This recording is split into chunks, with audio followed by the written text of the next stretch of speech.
frail body was being dragged and whipped in 22 marketplaces just so that people would learn a lesson. His body was being whipped mercilessly while your body is falling apart, and yet you're still praying for others who are tormenting this body.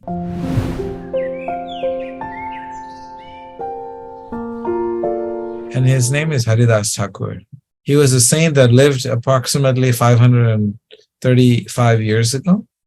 And this saint was very well known because stayed in one place, rejected by the community that he was born into, rejected by the community that he embraced, decision made by the rulers of the land at that time that the Saint Haridas Thakur needs to be punished because does not follow the rules of being born in a particular caste, in a particular society, because he was pursuing the journey of the heart. So he spent 23 hours of his time every day just constantly praying.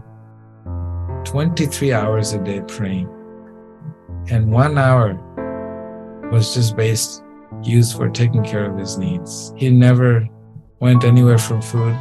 People came and just left some food for him. So this was the life that he was living. So when the ruler had asked him to stop chanting in the heart space meditation mantra, and he said, it's not possible because my heart continues to do its own thing that I have no control over.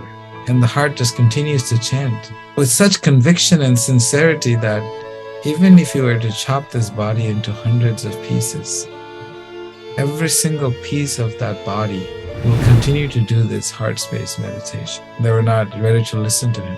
So, they tied him and they're dragging him around in 22 marketplaces. One of the key things that he was doing when his frail body was being dragged and whipped in 22 marketplaces, just so that people would learn a lesson. His prayer is what we're talking about. He was praying for the people that was whipping him.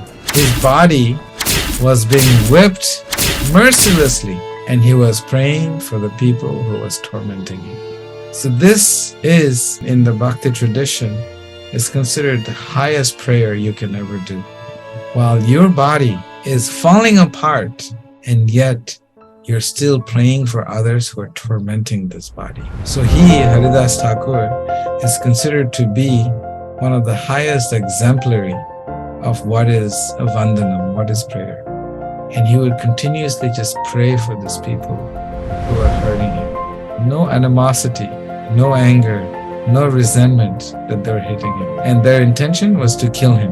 Not like chop his head off, but it's a slow death.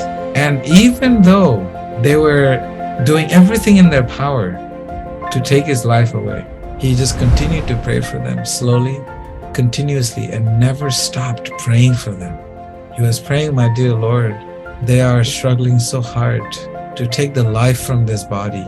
They're getting weak. Please give them strength so that they can execute their duties and follow the orders of the king. And this is the highest prayer.